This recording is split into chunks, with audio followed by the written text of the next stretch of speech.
This is new material that's just been coming out. Some of it has only come out in the last year. Almost every year, we're now updating this new material. This is absolutely, it's made my job an awful lot easier. In 33 years of working with Muslims, we never had what we're going to show you this afternoon. Some of it we introduced last year. For those of you, how many were here last year when we introduced some of this material on the Quran? We're going to go one step further, and we're going to show you not only what we're finding out about Muhammad, but what we're finding about how Islam actually began and what Muslims have to contend with. This is material that we're using. I'm not asking any of you to use this material, okay? It's very polemical, it's very controversial, it's very confrontational. But you'll see why. So let's move right into it, and let's ask the question that Muslims are all claiming. Remember yesterday we talked about ISIS, and we noticed that every Muslim, whether they are radical, whether they are nominal, whether they are liberal, are dependent on two things. Every Muslim is dependent on the man in the book and the man, the book and the man, the book and the man, the Quran and Muhammad. Of course, beyond that, then comes everything else, false. If you can destroy the book, if you can destroy the man, you've destroyed Islam. As simple as that.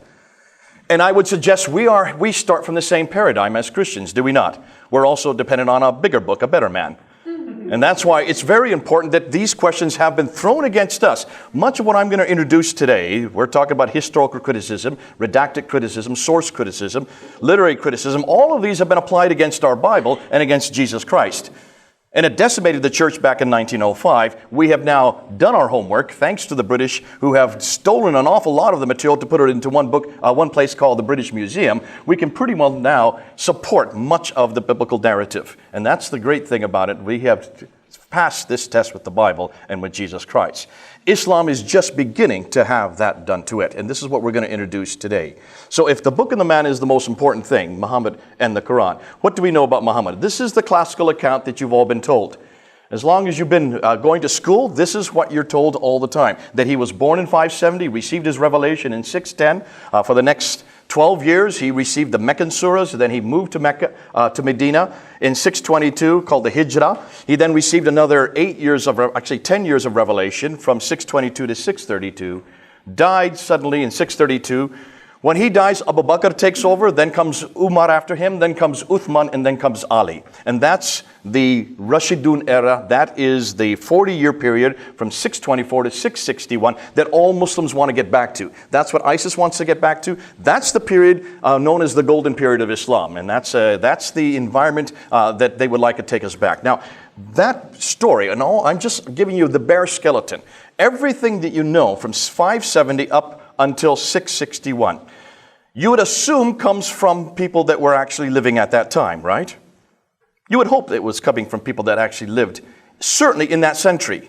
You would have hoped so. But here's the problem.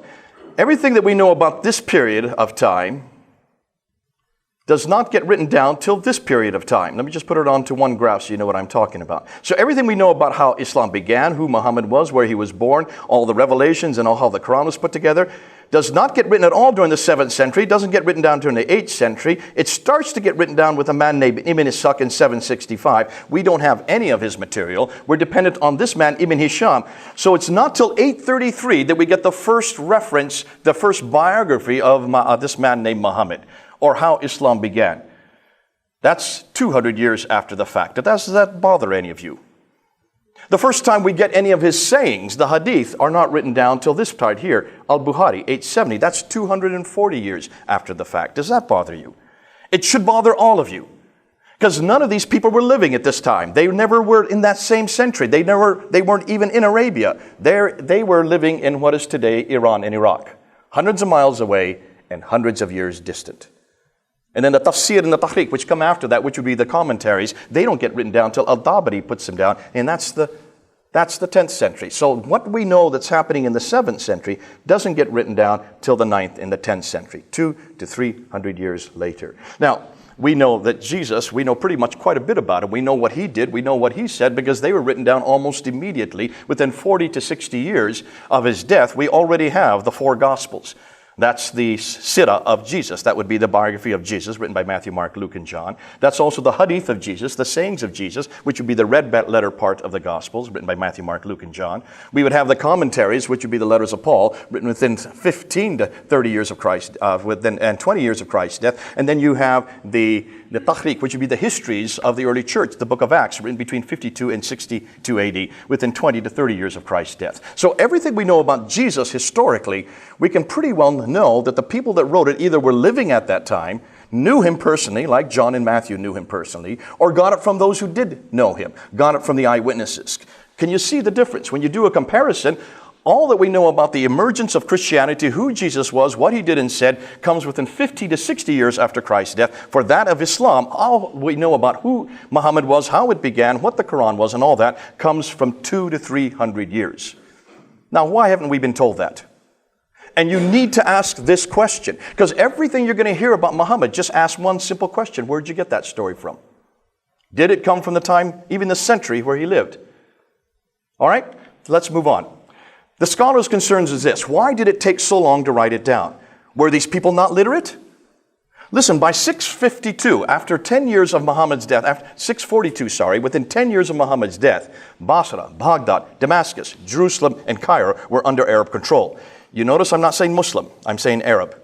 So the 5 great cities of the Levant all came under the Arab control. These were literate cities. By the time Abd al-Malik comes to power in 685, they've moved right across North Africa, all the way to Spain in the west, to India in the east. That whole swath of land was under their control, and has remained under their control except for Spain and Israel. It's still under their control today. Are you telling me that nobody could read or write in that whole swath of land from Spain to India? Please. Of course they could read or write. So why was this not written down? Why did nobody preserve it? If this was the greatest prophet in the history of mankind, if this is the seal of all prophets, why did they not write down his story? Why they did not write down what he said and what he did? See, that's the questions historians are refusing to ask, so we're asking it. What's more, what we do know about Muhammad, what we do know about what Islam was and where this man lived and what he did, if it's all comes to us from the 9th and 10th century, should we trust it, or should we not go back to the 7th century? Why don't we go back to that time period and ask the questions that they are? And the best men in the world and the best women in the world are doing just that. These are the scholars I'm going to be using today. Dr. John Wansborough, head of School of Oriental and African Studies at the University of London. He was the one that blew open this whole thing in 1977 and 1978 with 2 books called Quranic Studies and Sectarian Milieu. Suggested that we've got a real problem with trusting most everything we know about who Muhammad was, what the Quran was, what the city called Mecca, and of course, how it began. Dr. Gerald Haunting is the man that I studied at SOAS there in 1994. When I heard it for the first time, I'd already had a master's degree in Islamic studies and I knew nothing about this material. It wasn't being taught in America. It was only being taught in the University of London and in Cambridge and in Oxford. Dr. Patricia Corona, who was my supervisor when I started my doctorate, she reads and writes 15 languages, all archaic languages. These are lost languages. That's why she's so dangerous, because she goes back to the original documents, reads them in their original form, and she never translates any of them because she doesn't want Muslims to read what she found. Nonetheless, she was head of department at Oxford University when she came out with Meccan Trade in the Rise of Islam in 1987, got a death threat for writing that book, had to move to Cambridge University. That's where I got to know her. And then she finally finished up at Princeton University, where she just died just before Christmas. So we no longer have her around. But she has probably done some of the most damaging work on Mecca. We're going to introduce her material. She's from Denmark. Dr. Andrew Rippin out of Calgary did probably the best work of taking this difficult material and bringing it down to layman's terminology. Dr. Robert Hoyland out of Oxford University, he's done the best material of looking and seeing exactly what was being written about these Arabs during the 7th century. And so he's the one that has written concerning exactly what other people were saying about these people that existed at that time. Dr. Yehuda Nevo out of University of Jerusalem has done the best material on looking at the earliest inscriptions. We're going to introduce some of his material later, and then the German school, Dr. Lulling, Dr. Gerd Puyn, Dr. von Bothmer, Dr. Oling, have done the best work in the world on the earliest manuscripts. We're going to look at some of their findings of what they found, what they're now coming up with the manuscripts, the Quranic manuscripts. Then there's 2 books that have just come out in Britain, one by Dr. Tom Holland, who's not really, he's not an Islamist, says he's nothing more than a good storyteller. But he's a historian. He has 3 already bestsellers, and that's why he decided to take and go beyond Persian Fire and Rubicon. He decided to go to the next step. Well, what came after the Byzantine Empire? What came after the Sassanid Empire? It was the Muslim Empire. And he started in 2006, and for 6 years, he usually writes a book in 3 years. This took him 6 years because he couldn't find any sources. We had to give him all his sources. And that's why he came out with this book in 2012, In the Shadow of the Sword. If you want to read one book that actually decimates and explains all this material, read that book. Read the first 100 pages and then jump to the last and read the last 100 pages, and you get to know anything you need to know. Now, he did a documentary called Islam, the Untold Story. He put it on Channel 4 in August of 2012, which summarized his primary themes, but he didn't come to any conclusions. He purposely did not want to because he knew it would infuriate the Muslims. That documentary has only been shown once. Channel 4 would not show it a second time because of all the furore coming from the Muslim world. And that's why, if you want it, I have it right here on my computer. You can have it, take it home with you, and see it, watch it. It's only an hour and a half long. It summarizes much of what we're going to go through today. And then Dr. Dan Gibson has probably done about the best work on looking at the geography. So let's look in some of their material. This is what they found. This is what all these scholars put together. You've seen all their names. This is the conclusions they're coming to. First of all, the first Arab inscription of the name Muhammad is not till 691. Muhammad died in 632. Do you see a problem there? Why did these people, if this is their prophet, if this is their greatest prophet, why didn't they mention him in any Arab inscription? We don't see any reference to his name. Outside of Arab texts, we do have reference to his name, but not within Arab inscriptions. The first reference to people called Muslims is not till the 690. Well, hold on a minute. So who were these people that were taking over Basra, Baghdad, Damascus, Jerusalem, and Cairo, who were moving right across North Africa and moved from Spain in the west? Who are they? Well, they did call themselves things. They were actually conquering. They call themselves the Saracens. They are known as the Hagarenes in the line of Hagar. They're known as the Ishmaelites in the line of Ishmael. They're known as the Maghreb because they come from the Maghreb. They're known as the Muhajirun, the people who are in Hijr, people who are in Exodus, like nomadic people. These are the names they call themselves, but they never call themselves Muslims. Yet these were the first Muslims, we thought. We've been told that's the narrative we've always been given. So why didn't they call themselves that in their own inscriptions? The first reference to Islam is not to the Dome of the Rock, introduced by Abd al-Malik in 691. That's 60 years after Muhammad died. And the first reference to a city called Mecca is not till 741. Think that through. Okay, you thought it through, we'll go on. The first biography of Muhammad within Islamic sources is not till 833. Now, let's put this all together. These are their conclusions. How did they come to their conclusions? Let's go through it and let's remember. Now, remember, at the time that we're looking at to begin with, in 661, this is when the Umayyad period starts. That's how much of the world Islam controlled. So they controlled the 5 great cities of the Levant. These were cities that were sophisticated. They had libraries. They could read and write. There's no reason in the world not to have things written down, even as late as 661. Dr. Dan Gibson, when he looked around, he noticed that when you look at the Quran, and take a look at the Quran and look at all the geographical locations in the Quran. There are 65 geographical locations listed in the Quran. Over and over again, you find that this prophet, interestingly, it only mentions that he's a prophet in Arabic. It doesn't give him a name. You will find Muhammad's name in Arabic only 4 times in the Quran. But he's known as the prophet who lives in a city, a settlement, but it doesn't give the name of the city. It doesn't give the name of the settlement except for once, and that's in Surah 48, ayah 28. So who is this man and where does he live? Well, we do know that he has daily contact with people from Ud. 23 times he keeps on coming in contact with people from Ud. 24 times he has contact with people from Thamud. 7 times these people from Midian, which means he has daily contact with these people from these 3 different tribes. So where are these tribes? Take a look where they are on the map. They're way up here. Mecca's way down here. There's 600 miles between them. How did he have contact with people that are 600 miles away? Curious, isn't it? That's the first problem. Secondly, if he's so far away, then what are we going to do with Mecca? This is the million-dollar question. We do read about it in Surah 48, ayah 24. I said verse 28. It should be verse 24. Surah 48, ayah 20. This is the only reference to Mecca in the entire Quran. Yet it's such an important city. Why? Because when Adam and Eve were thrown out of the Garden of Eden, according to that, they're up in space, that's in Surah 7, they were thrown down, according to the traditions, to this place called Mecca. So it would be the first settlement in the history of mankind. There is no one earlier than Adam and Eve, right? It's where Abraham was living in Surah 21. If you look at Surah 21, he is in Mecca. I had no idea Abraham came from Mecca. But according to the Quran, that's where he lived. He goes into the Kaaba and destroys all the idols in the Kaaba. They throw him into a fiery pit. And then he's saved by an angel of the Lord. That sounds like Shadrach, Meshach, and Abednego. But what's it doing and what's that say about Mecca? That means at least Mecca was in existence in 1900 BC when Abraham was living, right? And Mecca is the center of trade, north, south, east, and west, according to all the traditions. This is called the trade route theory. Trade route theory made popular by Montgomery Watt. Now, we do know quite a bit about this place where this prophet lived. Though it doesn't give it a name, we do know that it's in a valley, that it has a stream going through it, it has a parallel valley, and has a pillar of salt right outside, which this prophet goes by in the morning and comes back in the evening. Possibly, obviously referring to the wife of Lot, who turns to a pillar of salt. It has fields, trees, grass, clay, loam. It has olive trees. That's right there. Should have red flags. And that there's a mountains overlooking the Kaaba. The problem is, Mecca is not in a valley. It does not have stream going through it. It doesn't have any water. It only has one well, the Zamzam well. Cannot even accommodate the caravans that went there. It does not have a pillar of salt. There are no fields, trees, grass, clay, loam, or olive trees. There are no olive trees except for the Mediterranean world, 600 miles further north. There have never been olive trees in Arabia.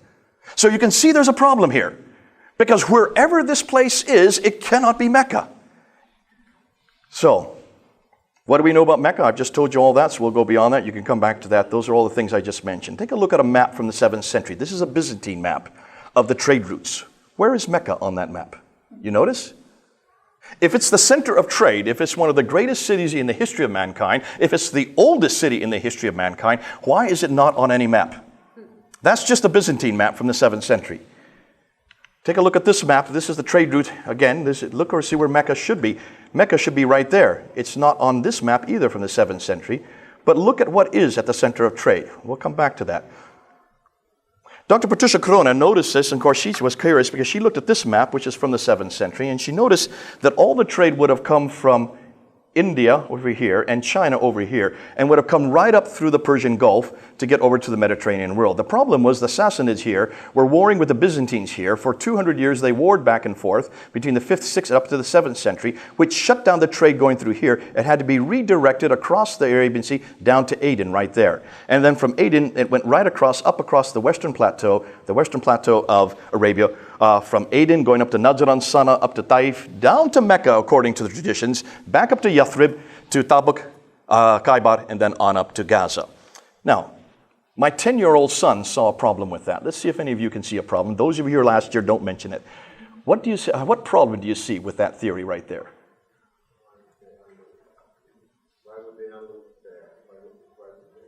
Why wouldn't they unload it where? In Aden? Yeah, down there. Okay, Aden. Why don't they just go up what? Good man. He's as good as my 10-year-old son. Absolutely.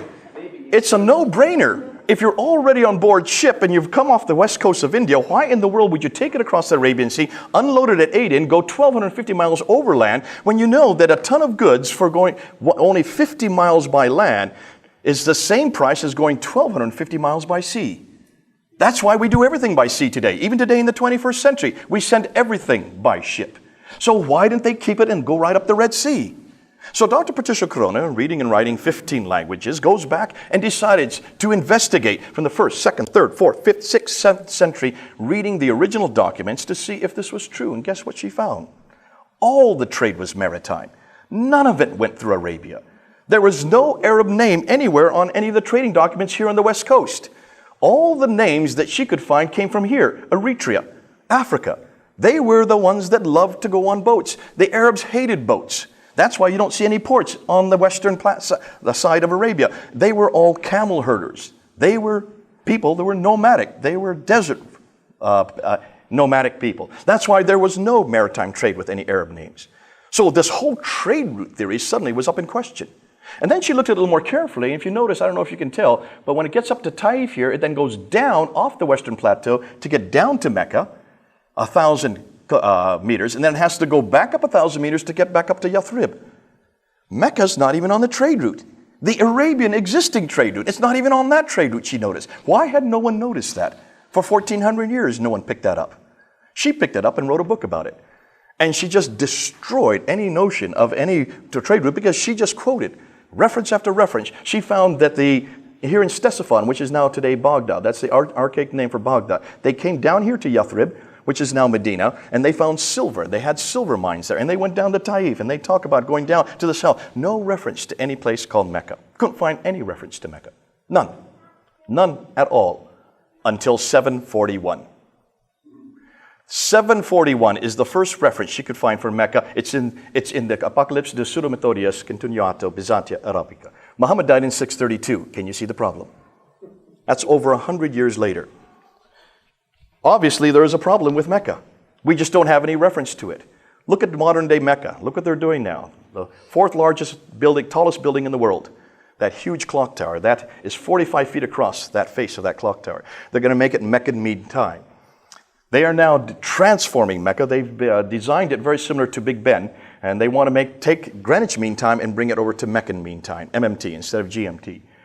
But take a look what they're doing. That's what they plan to do with Mecca. They're cementing over the entire city. That's Muhammad's house. They've now cemented that over. That's Khadija, Muhammad's wife's house. They've cemented that over. Look at all the cranes. They're going to make 62 of these skyscrapers. Why do you think they're cementing everything up? They now know what we know. There is no history there. And what best to hide the history than to cement it all up so that nobody can investigate how old Mecca is. But here's the problem. If you don't have Mecca in the right place, then what are you going to do with the Qibla?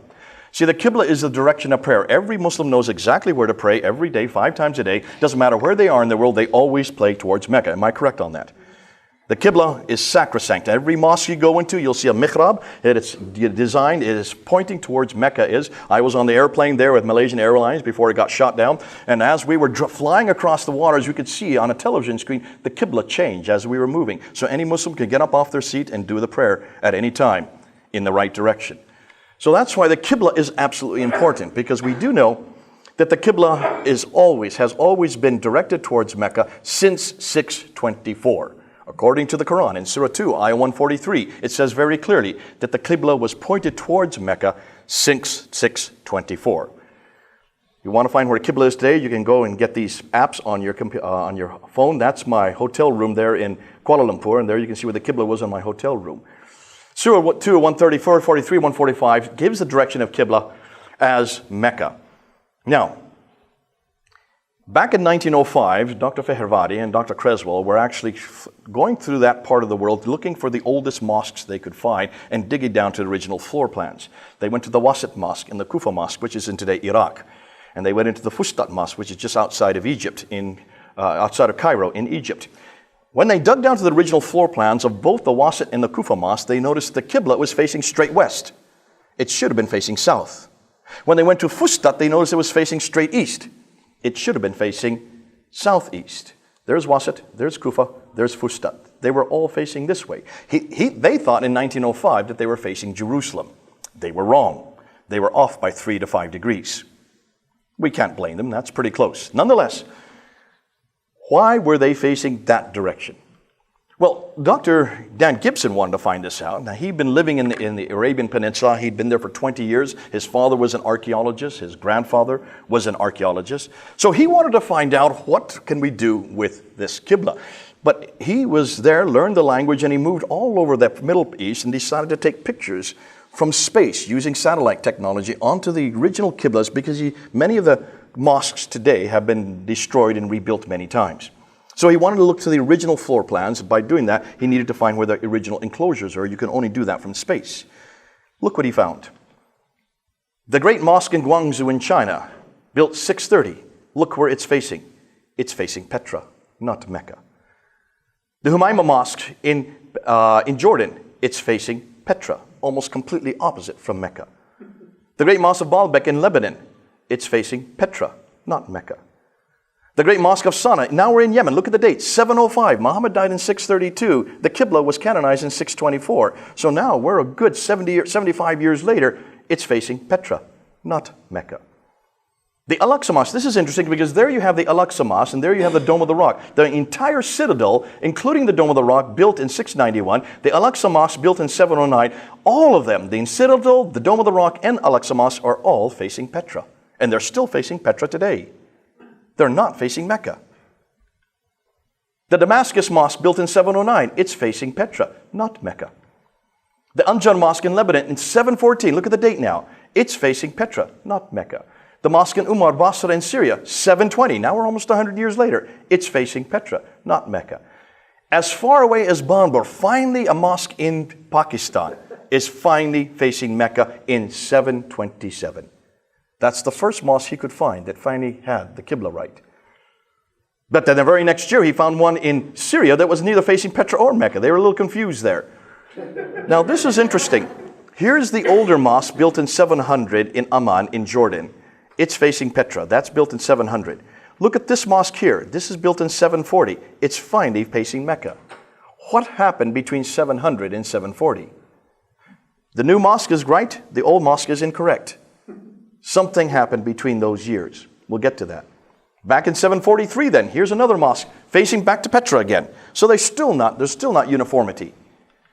Now, when he got to North Africa, the mosques were not facing Petra or Mecca. They were all completely confused in North Africa. Here's one in Tunisia. It's facing this direction. It's not facing Petra or Mecca. The same way here in Spain, it's facing here. It should be facing those directions. And the same way in Tunisia. Here's another one. The Qibla's this way. We're not sure yet why. They're completely confused in North Africa. Take a look at where all the Qiblas were facing. Every Qibla, uniformly, were facing Petra. They weren't off by any degrees. Didn't matter how far away they were, even as far as Guangzhou in China, they were all facing Petra.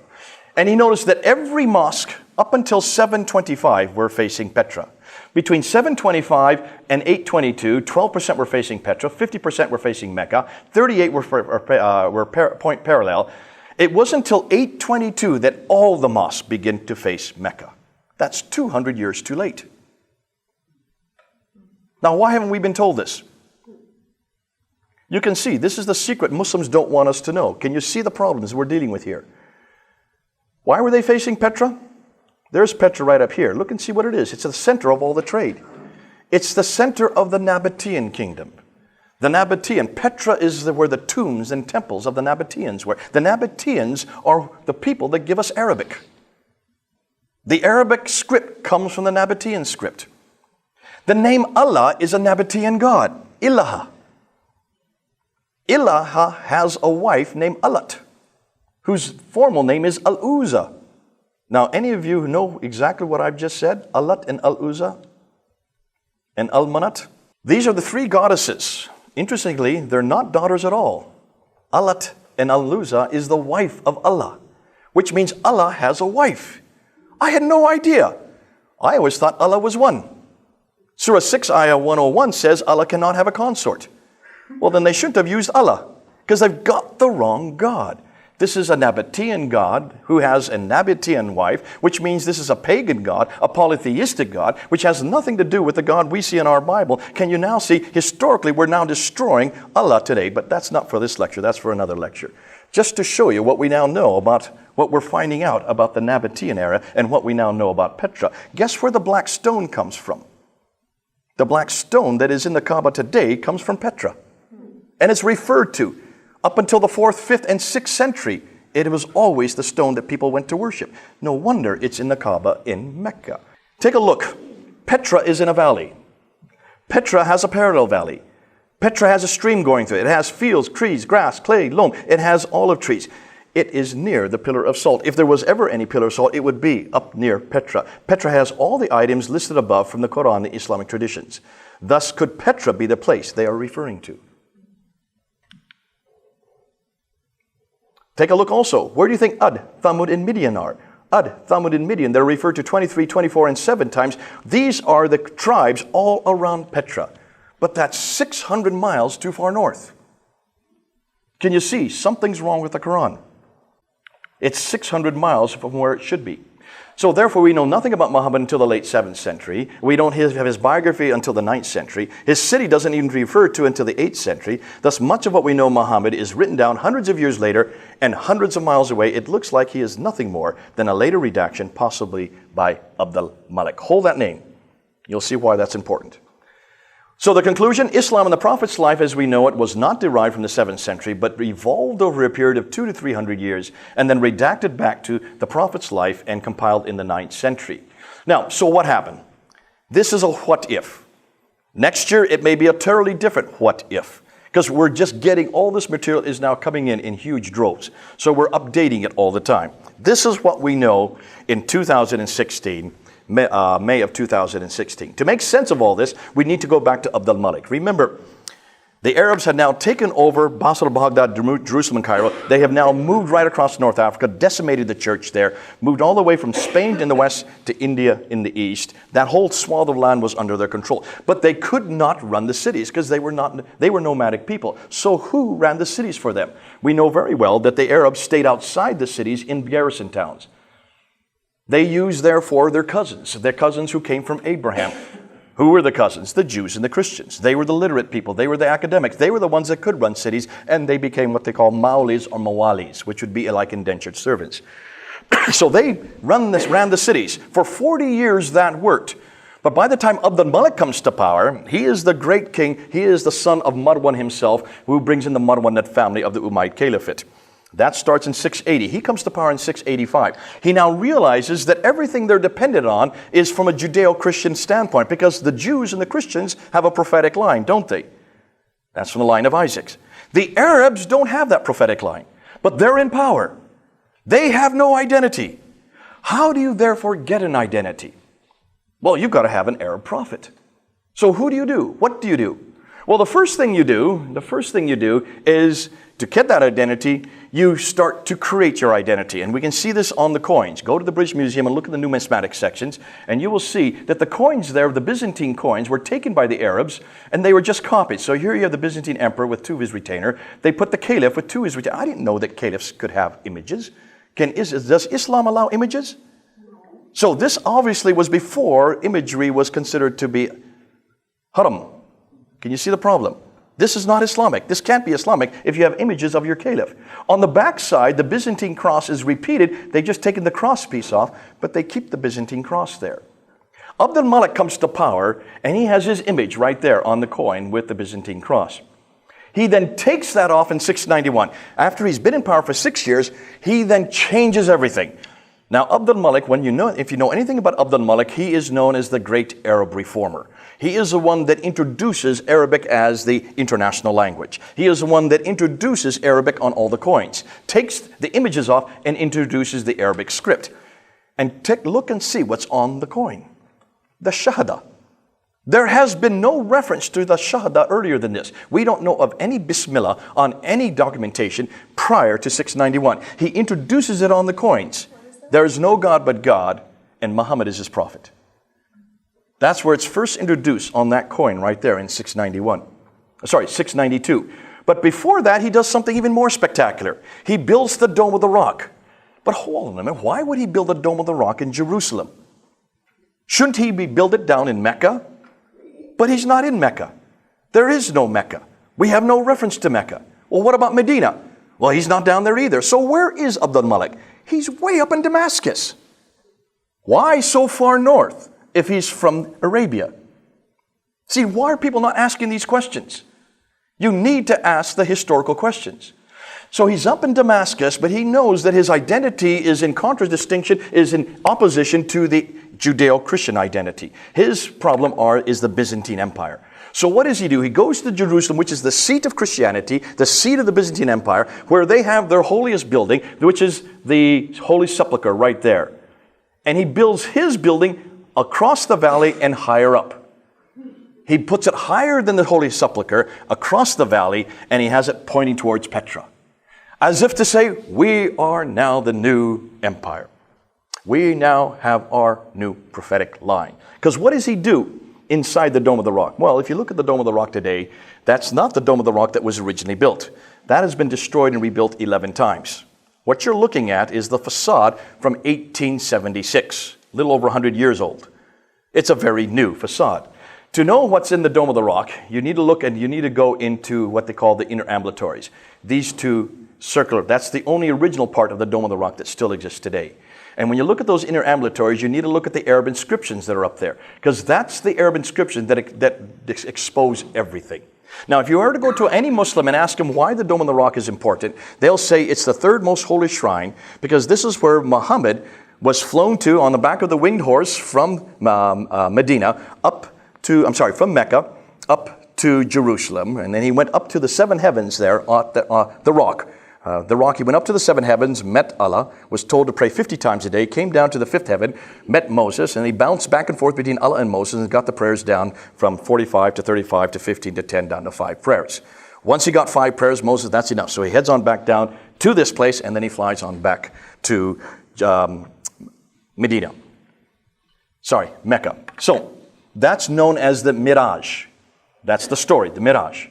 Which means if this building was built to commemorate that event, it should have reference to it, right? Look at all those inscriptions. There's no reference anywhere to any place or any event called Miraj. There's no reference to Muhammad going up to any heavens or meeting Moses or going on the back of the winged horse, the Burak. None of that is referred to. So what's on those inscriptions? Surah 4, Ayah 171. O people of the scripture, do not exaggerate in your religion. Jesus, the son of Mary, was only a messenger of Allah. Say not 3 that he should have a son, for God does not have a son. Who is that attacking? Jesus and his divinity and his sonship. Surah 17, Ayah 111. Who hath not taken unto himself a son, and who hath no partner, nor hath he any protecting friend through dependence. Who is that against? Jesus again. The inscriptions are all against Jesus Christ. And it's on those inscriptions where the first reference to Muhammad is the messenger of God. Attacking Jesus, he begetteth not, nor was begotten, none comparable unto him. Muhammad is the messenger of God. This is where Muhammad is now introduced. Even before the coins are coined. This is a year before the coins are coined. He is introduced in the Dome of the Rock. You take the biggest structure in the history of that time, the biggest structure that was ever built, you make it bigger than what the Christians have, you put it higher up, and then you introduced your prophet. This is the first time we see Muhammad's name. Isn't that interesting? 60 years after he died, no reference to his name from any Arab sources until the Dome of the Rock. Now, once you have done that, you now pretty much say, this is the new prophet. This is the prophet he is not the Son of God, and he is not the partner of God. Now, can you understand why Muslims, the first question they ask us in almost every conversation is God does not have a son, and how can Jesus be God? Listen, they've been doing that from the very beginning. If this is correct, and if we're correct on this, it looks like the earliest inscriptions, how Islam began, was an attack against our Lord and his divinity, against the Byzantine Empire, and against the sonship of Jesus. So now he builds a larger sanctuary than the Arab structure. He incorporates inscriptions. He introduces his faith, Islam. That's the first time we see the word Islam introduced. He introduces his people, the Muslims. He introduces his prophet Muhammad. The Caliphal protocols, and this is where Yehuda Nevo has really done a great job. He's looked at all the Caliphal protocols from the Sufyani period of the Umayyad Caliphate, up from 661 up until 685, when the Marwanids come to power. These are the official documents of the caliphs, and there's no reference on any of these documents about a man named Muhammad. There's no reference on any documents of people called Muslims, or a religion called Islam, or a book called the Quran. Yet these are supposedly the first Muslim documents. Why? Because they weren't Muslims. This was not Islam. The Bismillah is not even the Bismillah we have today. And then in 691, when Abd al-Malik's in power, almost overnight, suddenly Muhammad is introduced as the prophet of God. Now come the name Islam and the name Muslim are introduced, and it happens overnight. And from that on, from 691, every caliphal protocol starts with the Bismillah. But it all begins with Abd al-Malik. Say again? Have anybody changed the caliphal protocols? We have them. We can look at them. You can see they have not been changed. And the fact is, why is it Muslims have never investigated this themselves? Why aren't Muslims, since they own the protocols, why do Yehuda Nevo from Jerusalem University have to go and even find this out? Fascinating. But can you see, it all fits with the architectural, it all fits with the coins, it all fits with the documentary evidence. All the evidence is pointing to Abd al-Malik, who introduces. So he introduces Muhammad. Of course, if you're going to introduce a man, you need to have a revelation. Every prophet needs a revelation. That's what's missing. You also have him pointing towards the wrong place, Petra. But then in 713, Petra is destroyed by an earthquake. Once Petra is destroyed, no longer is God there. God no longer, that's a sign that God has now left Petra. So you've got to choose a new place. And that's why Mecca was then chosen. Why Mecca? Because that's where Abdul Malik comes from. That's where his family comes from. They come from the Hijaz. Looks like Mecca could have been a previous pagan sanctuary. And that's why when you take a look at Mecca today, it makes no sense whatsoever what they do there. Why are they running back and forth between Safa and Marwan? Why are these two hills that they run back and forth 7 times? It makes no sense. Why are they throwing stones at 3 jamarats? Why 3? When you ask a Muslim that, they would say it's 3 devils. I don't remember having 3 devils in the Quran. There's only 1 devil. Suggesting that these probably are pagan rituals. Pre-Islamic pagan rituals. And that's why more needs to be studied on Mecca. So you now have a prophet, you need a revelation, you now have a sanctuary, and now they need a history. And that's why can you now understand why the history is not introduced until 833. The sayings are not introduced until 870. Sahih Bukhari is given 600,000 of these sayings, and he's to look at them and to throw out all the ones that are considered to be fraudulent. He does this between 850 and 870. Remember, Muhammad died in 632.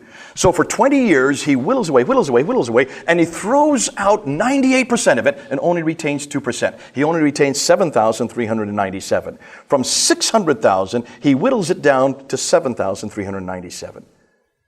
What was his criteria for throwing out 98%? And what did he do with that 98%? Wouldn't you like to read it? I would like to see what they've thrown away, but we're not going to see it. They were all destroyed. So all we have is Al-Bukhari. He's the first one then to tell us how the Quran was put together. But he's telling us a good 200 years later. 9th century is when we finally get the book, the man, the place, and the story, and then a new religion is formed and growing. Not between the 222 years like Muslims like to tell us, but looks like 200 to 300 years. What about the Quran? Here we get into the really gritty stuff, because now we get to the Quran. What are we going to do with this Quran? We've got the man, we've got the place, yet every prophet has a revelation. Where was Muhammad's revelation? If he is chosen as the prophet, he's got to have a revelation, but he's been dead for 60 years. So you got a problem here. So what do you do? Well, what do the Islamic traditions tell us? They say this is superior to all of the revelations. And I always ask the Muslims 4 questions whenever I talk about the revelation. You can ask the same 4 questions. Is this Quran eternal? Every Muslim will have to say yes. Am I correct on that? Is this Quran sent down? Was it sent down to a man named Muhammad between 610 and 632, that 22-year period? They all have to say yes. I don't know of any Muslim, whether they radical, nominal, or liberal, possibly not the liberals, that would not say yes to that. Was it complete at the time of Uthman, 20 years after Muhammad's death? He's the one that actually compiled it in its final form, the one that we use today. They have to say yes. And is it unchanged? In other words, the Quran we have in our hand today, is it the same Quran that was revealed to Muhammad, that was codified at the time of Uthman, that exists in that eternal tablet in heaven? Every Muslim will say yes to those 4. Can you remember those 4 words? Eternal, sent down, complete, unchanged. That's all you have to remember. I did this in a debate with Dr. Shabir Ali back in 2014, where we asked this very question. They're in Toronto, and I just asked those 4 simple questions. And he said yes to all of them. So all I needed to ask was a 5th question. Prove it. Prove it. Now, you can't prove eternality. I don't expect him to prove that. You can't prove down whether it was sent to Muhammad, because we don't know anything about Muhammad or anything came from that time. I'm just asking him to prove the last 2, number 3 and 4. I want you to show me one manuscript of the Quran from the time of Uthman that is complete and unchanged. That's all we're asking. That's pretty simple enough, isn't it? Since they are the ones that claim it, we don't claim it. We would never claim that about our Bible. Our Bible is not eternal. Please don't say that. Sent down? No, it was not sent down. Inspired? Yes, but not sent down. Complete? Yes, we would agree with that. When in its original form it was complete. Unchanged? No, it has been changed. We know where the changes are. We even warn the readers where the changes are. So we would never make those 4 claims. We would only make one of them. Okay? So this is not our problem. This is their problem. See how easy it makes? I'm making it? You ask them these questions. Put them on the hot seat and ask them to show you one manuscript that is complete and unchanged from the mid-7th century, 652. Prove it. Now, they do believe that 6 manuscripts do exist today. They would say the six major ones, and this is Al-Bukhari. This is where it goes into that whole reference about how it was put together. It's in volume 6, hadith number 509 and hadith number 510. And it says very clearly that Uthman gave Zayd ibn Thabit along with Al-Zubair and Al-Harith, the four of them were to rewrite the Quran in 650 at the time of Uthman. And then once they had rewritten the Quran, they were to send it out to every province. Now, how many provinces were there at that time? There were 9 provinces. Basra, Baghdad, Damascus, Jerusalem, Cairo, Alexandria, Aden, Nishapur, and Herat. Those are the 9 provinces that existed at the time of Uthman. So they sent 9 copies to 9 cities in the mid-7th century. And then what does it say? And all the other fragmentary copies, they were burnt. They burnt everything else. Why do you burn manuscripts? Because they disagreed. That's hard enough anyways. But nonetheless, we're not going to stick with that. Let's continue and let's ask about these 9 copies. They want to send to Basra, Baghdad, Damascus, Jerusalem, Cairo, Alexandria, Aden, Herat, and Nishapur. We're talking only about 1,400 years ago. Listen, if you want to see how much we have for our New Testament account, just come down to the British Library and I'll show you the entire 27 books of the New Testament called the Sinaiticus that has been around since the 4th century. That's 300 years before what we're talking now. Right next to it is the Alexandrinus. That's from the 5th century. That's 200 years from what we're talking now. If we could come up with 265 either partial or complete manuscripts of our New Testament but before the 6th century, certainly the Muslims can come up with one. One. That's all we're asking. We just want one of the 9. And see, they claim that they do exist. The 9 that they claim exist are these ones here. The Topkapi, which is in the Topkapi Museum there in Istanbul, in Turkey. The Samarkand, which is in Tashkent in Uzbekistan. The Ma'il, which is in the British Library there in London, so we know that one quite well. The Hosseini manuscript, which is in Cairo, there in Egypt. The Petropolitanus, which is in the Bibliothèque Nationale in Paris, there in France. And then the most exciting, the Sana'a manuscript, which is just discovered in 1975 in Sana'a, there in Yemen. Those are the 6 major manuscripts. The problem is, except for the Petropolitanus and the Ma'il manuscript, we have not had access to any of these manuscripts. We can't touch them. We can't do any forensic testing on them. We would love to have done so. For 30 years, we've been asking to try to get close to these manuscripts, and we could not. But that changed in 2002.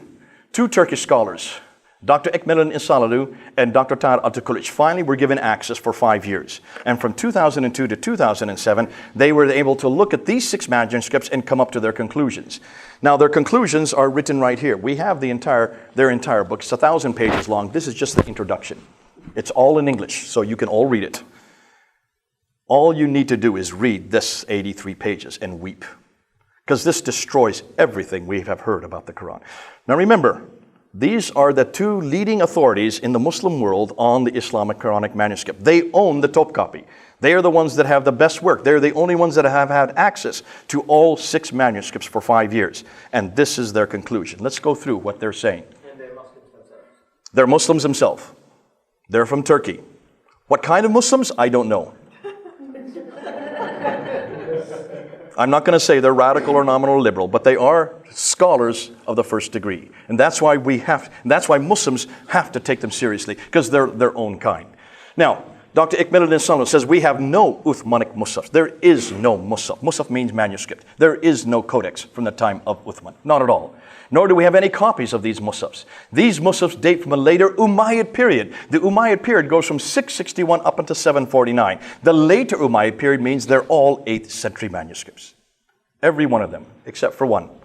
Dr. Tahir Atakuluç is the greater scholar of the 2. He says there has been no seriously scholarly work has been done on them until they did their work. These Musafs date from the early to mid-8th century. They are not Uthmanic, nor are they copies sent by them. He looked at the Topkapi, and he dated the Topkapi, which is the best, the most complete of all the manuscripts that exist today. He dated it to the mid-8th century. That's 100 years after Uthman. That it only contains, though it includes 99% of the Quran, so much of it is damaged, only 78% of it can be read. And of the 78% that can be read, there are 2,270 manuscript variants. Manuscript variants. That means words or phrases that are different in that manuscript than the Quran we have today. Now, why haven't we been told this? Why has it taken 1,400 years for them to tell us this? The Samarkand manuscript is from the early 8th century. It's earlier than the Topkapi, they say, but it only goes up to Surah 43. There's 114 surahs. More than that, they said it is full of grammatical errors, it has scribal, copyist errors, it uses poor Arabic. In fact, they said it's an embarrassment because it's such a hopeless text. Obviously, whoever wrote it did not know Arabic very well. The Ma'il, which is in the British Library, we've already known about it. It only goes up to Surah 43. It is from the early 8th century, and it has many variants. We've always known this about that, and that's why we knew what they were going to find. The Huzayni manuscript is much, much too late. It's what they call a monumental text. It is dated by Taglit to the mid-8th century. Dr. François Doroche dates it to the 9th century because of the size of the text. It has variants. The Petroponus manuscript, which Dr. François Doroche owns and controls there at in Paris, it is an early 8th century manuscript, but it is only 26% of the Quran. It is not complete. And in that 26%, it has 93 variants from the Quran that we have today. The Sada manuscript is the most exciting. This was discovered in 1975. In 1981, 3 German scholars, Gerd Pwin, von Bothmer, and Oleg, were flown down to then look at it because they were the only ones that could read it. Because it has no diacritical marks and has no vowelizations, no dots above and below the line. And as they then took pictures of it, they realized that they're holding a very archaic text. Because they noticed that on this side over here, they had a script that dated to 705. There's Surah 19, and that yellow mark, it jumps to Surah 22. What happened to Surah 20 and 21? Well, Surah 20 begins over on this side of the page in a completely different script. There's about 60 to 70 years between these two pages. Which means you see an evolution in the manuscript, this manuscript right here. Now, I went to see them. I went to see Gerd Pwin in Germany in 1999, and I took a picture of a facsimile. This is not the manuscript itself. This is just a photo of it. And he showed me all these orange marks. Every time you see an orange mark, that is a manuscript variant. That means a word that is different in that text from the Quran we have today. There's over 1,000 of these manuscript variants in just this text. When they looked under ultraviolet light, they noticed that there's a script underneath. Do you see the script there? Very faint. These are all written on parchment, on vellum. This means animal skin, which you can wash off and rewrite over top, and wash off and rewrite over top. As they looked at it, they wanted to separate the two texts, and guess what they found? The lower text is 7th century, probably the last 2 decades of the 7th century. The upper text and the lower text don't agree. Ooh, I love that. Which means between the end of the 7th century and the early 8th century, the Quran was already changing. Now, Dr. Gerd Pwin's wife, Elizabeth Pwin, has just now come out of a book. She is now looking at all the differences. We're waiting for it to be published in English. It's already published in German. You can read it and tell us what she says. Because she is now exposing this palimpsest and showing that we have a completely different Quran underneath from what we have on top. Now, let's get to the corrections, and here's where it really gets juicy. This is what I introduced back in 2014 to Dr. Shabir Ali. I said, Shabir Ali, have you looked and seen the corrections? He said, there are no corrections. I said, yes, there are. Dr. Dan Brubaker did his doctoral thesis looking at corrections. That's all he wanted to look at, was to see if there are any manuscript variants, just 1 or 2, possibly 15 was what he was hoping to find. He looked at 6 of these 6 manuscripts that we've looked at, plus 4 others that come later. So he looked at 10 manuscripts just to look for corrections. Guess what he found? Hundreds upon hundreds of insertions, words that are put above the line. See these words that are added at a later date. He found hundreds of erasers where they just erase words. Why would they erase them? Of course, because they're changing the text. He found these erasers that were all written. There they erased an entire line, and then they wrote, in fact, 2 lines, and they wrote over top of it. Here you can see a word that has now been written over top of a completely different word. Sometimes it's written within a completely different color. Then he found these overwritings without erasers. They didn't even bother to erase it. They just wrote over top, so we can read both the lower and the upper text. He found tapings, which he thought were because of damage, but when he looked on the backside, there was no damage, so obviously they're trying to hide something there. Look at the tapings. There's a taping, there's a taping, there's a taping, there's a taping. Look at all these tapings. Wouldn't you love to know what's underneath that tape to see what they're trying to hide? And then he found these coverings, these selective coverings. There's a covering, there's a covering, there's a covering, there's a covering. Look at that. It's so many coverings, you can't even understand what's being said. Obviously, they're trying to change the text. Sometimes they had coverings with just 1 or 2 letters written over top, like the kaf here. Here's a covering with another word that's written over top. There's a covering with new words written over top. He found, by the time he finished his doctorate in 2014, 800 of these corrections. Not just 15, 800. And in every case, every one of the corrections was consonantal, which means it changes the whole meaning of the word. These were not vowelizations. These were not dagger alifs like Muslims try to say today. He purposely did not include any dagger alifs in them. These had nothing to do with vowelization because there were no vowels there. This vowelization was only introduced in the 9th century and the 10th century, which means that in every case they were changing the meaning of the text. And what was most disturbing was that these corrections continued up until the 9th century. For 200 years they were correcting it. 200 years after Uthman, standardizing the text. Western scholars now are concluding that the earliest Muslims begin to appear in the 8th century. Muslim scholars like Ekmeleddin and Altıkılıç now conclude that the earliest Muslims begin to appear in the 8th century. Even Islamic Awareness, the most prodigious, the largest website on manuscript, Islamic Quranic manuscripts, has now finally admitted, because of the work of these two Muslim scholars, that the earliest manuscripts do not appear until the late 7th and early 8th century. The latest research shows that even these Muslims have 7 forms of correction dating up until the 9th century. Therefore, since the Muslims cannot prove that there are any complete manuscripts from the time of Uthman, I would suggest that the Quran is not eternal. I would suggest that it was not sent down. It was not complete in 650. It was not the same. It has been changed. Therefore, who is Muhammad and what was his purpose? I said this in the debate with Dr. Shabir Ali, and he was upset when I said that. He said, I hope you're saying that tongue-in-cheek. I said, no, we're not. 2014, we laid down the gauntlet. If you cannot find one manuscript from the same century as Muhammad, and if the only manuscripts you can find, the 6 that you do have, only begin to appear in the 8th century, 60 to 100 years later, if not one of them agrees with each other, if not one of them is complete, and not one of them agrees with the Quran you have today, then where and when did you get your Quran? Now, he had 35 minutes to rebut me. He spent 19 minutes, I kid you not, 19 minutes talking about the miracle of the number 19. If you look at these set of verses, you look at these set of verses, you get 19. With these set of letters, you get 19. With these verses and these verses, 19 minutes wasting our time. I finally got up and I said, what verses are you talking about? Every one of these manuscripts that I showed him, not one of them had verses in them. Verses were not created until the 9th and 10th century. So what verses are you referring to? And what manuscript are you referring to? He finally had to admit which manuscript he was talking about. Anybody know? Anybody want to guess? When was the Quran finally canonized? 1924 at Al-Azhar University, less than 100 years ago in Cairo. The text they're using today only comes from 1924. I turned to Shabir Ali and I said, you know, Prince Philip is older than your Quran.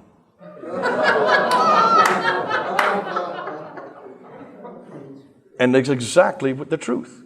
The Quran they're used to today is less than 100 years old, which means, who is Muhammad and what is his purpose? We could have seen that we don't even have any reference to Muhammad until 691. We have no biography for him until 833. We have no sayings of his until 870. We don't even know where his city is until 741.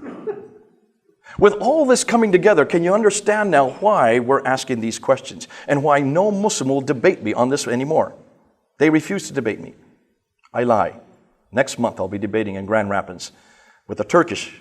I don't think he knows. He's not seen the video of what happened there in Toronto. But we'll be debating this next month there in Grand Rapids. Now, let's go to the Quranic folios. This just came out in July of last year. They found 2 fragments, 2 pages of a Quran that were found in the Birmingham Library in a folio, a manuscript there that didn't belong. Dr. Abdel Fadeli noticed it, and so she took it down to Oxford University labs to be tested with using carbon dating 14. And they looked at the dates and they found that the dates were 568 to 645. Now, that went all over the world. BBC put it front headline news. It was there July 22nd and July 23rd, to the top of the news on their website, also on their newspapers. In their television. And Dr. David Thomas was brought out. He's from Birmingham, and he said the writer of this manuscript could well have known the Prophet Muhammad. He would have seen him probably. He would maybe have heard him preach. He may have known him personally, and that really is quite a thought to conjure up. Any problem with this? 568, Muhammad was born in 570, to 645, Muhammad died in 632. Any of you see a problem with those dates? Now, why do you say, is it such a huge stretch? Well, that's because carbon dating is very inexact. So it's a 77-year stretch of probability of 95% probability. It could be 568, it could be 645. But from what I've said tonight, or this afternoon, can you see a problem with that latest date? When was the Quran written down? 652, right? Under Uthman. So how can you have a Quran that predates Uthman?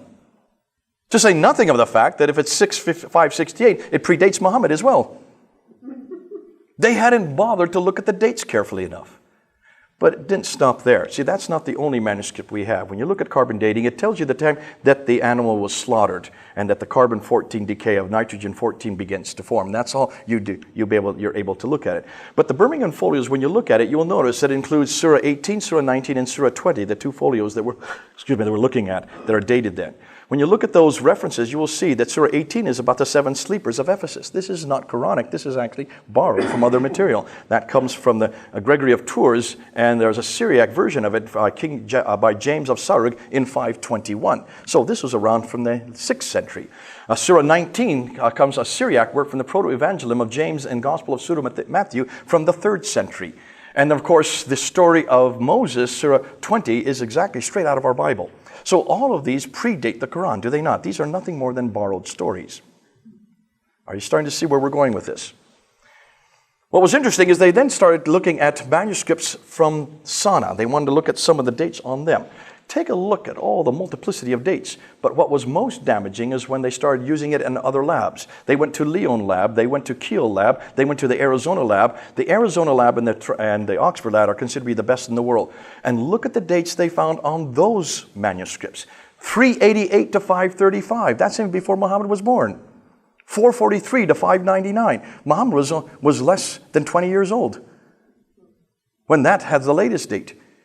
430 to 611, 443 to 599. These are way before Muhammad. These are way before the Quran, because the Quran was only introduced in 610, according to the Islamic traditions. Finalized in 652, or 632, excuse me. See, these go back to the 5th century. These have yet to be published, by the way. Muslims do not know about this. You're getting to learn something before the Muslims know, because they're being very careful about publishing this, because this is going to cause huge anger across the Muslim world. What does that suggest, and what are these documents? I would suggest that these are the very documents the Quran borrowed from. When you look at the Quran, a good 70% of the Quran is borrowed from other sources, mainly Jewish apocryphal writings and Christian Syriac sectarian writings. Dr. Lulling out of Germany noticed that much of the poetry in the Quran, the beautiful poetry that's in the Quran, he was able to trace every one of those poetries strophe by strophe to pre-Islamic Christian hymns written in the 5th and 6th century, interpose that into Arabic, almost exactly line for line the same. Muslims claim that this is the miracle of the Quran, because how could a man who could not read or write such beautiful poetry? I would suggest that they should give credit to the Christians that wrote it and have nothing to do with Muhammad. So you can see what we're coming across. Abraham in Mecca in Surah 21, that comes from the mission of Rabbah. Cain and Abel in Surah 5, that comes from the Targum of John ben Isaiah. These are 2nd century apocryphal accounts. The story of Queen of Sheba in Surah 21 comes from the 2nd Targum of Esther. That is again a 2nd century. These are all long before. Take a look at all these stories in the Quran. Every one of these we can find antecedents for using source criticism. Conclusion, it looks like these are pre-Islamic, pre-Muhammad, and pre-Quranic. Be careful, Muslims, don't ballyhoo about them, because we're now going to show you exactly where the Quran comes from. It's nothing more than borrowed material. So, let's conclude. Why are there no Muslim sources for 200 years? Why do the claims they make not fit the historical record? Why are the geographical references so few and confusing? Why do they all seem to be much further north? Why are there so many references to vegetation which wouldn't exist in Mecca? Why is Mecca not mentioned until 741? Why is it not on the trade route? Why are all the Qiblas facing Petra for the first 100 years, and then confused for the next 100 and don't even get canonized until 822, 200 years too late? What is Abd al-Malik's role in all of this, and does a nascent Islam really begin with him? About Muhammad, you can read that conclusion later. It looks like we've got the wrong man in the wrong place doing the wrong thing in the wrong time. Yet when we get to Jesus, we know where he was born, we know where he grew up, we know where he died, we know what he did, we know from eyewitness accounts, we know from hostile accounts, we know when they were written, which means we have the right man at the right place doing the right thing at the right time. Ooh, I love it. Can you see how easy this is in a public context? Now can you see why Muslims will not debate us on this? Because we can have them coming and going. Using the same criteria that we're asking of the Quran, we ask of the Bible. The same criteria we ask of Jesus Christ, we ask of Muhammad. And in every case, Jesus comes out on top. Now, we're not surprised by that. In every case, the Bible proves to be correct. We're not surprised by that. What we have not done is to apply the same text, the same criteria, the same criticism against the Quran and Muhammad. Now, look what we're finding. And this has all been around for only 2 years. I've been working with Islam for 33 years. I've never had it this easy. And yet notice everything, except what I've said about Jesus Christ today. Notice that everything I have introduced today is from a neutral perspective. Anybody can say what I've just said. This is not a Christian polemic. This is a historical polemic, which is as neutral as you can get. When I introduce this in London, the people that come and shake my hand usually are atheists and humanists. And you know what they say? Finally, we found a Christian that doesn't want to tell us his testimony. You're finally speaking our language. We don't care diddly squat about what God has done for you. We are asking a much more simple question. Is it true? Is the man you're talking about living in the right place at the right time, doing the right thing? That's all we're asking. These are historical questions, and we've never bothered to answer these questions. And we're not only answering these questions, we're asking the very same thing of the Muslims. We could do that with the Bhagavad Gita, we could do that with the Upanishad, we could do it with any religious piece of book, including the Book of Mormon, and yes, the Granth Sahib. We have to do it with every religious book. The Bible is the only one that has passed every test. That's why I love what I'm doing. It makes my job so much easier. But I hope this encourages you. I'm not asking you to do this, all right? This is not for you to do. This is for those of us who are debating it, who are the polemicists. Now, remember I said we don't believe that our Bible is eternal. We would not make the same claims about the Bible that they do about the Quran. But see, the Bible is not the only Word of God that we have, is it?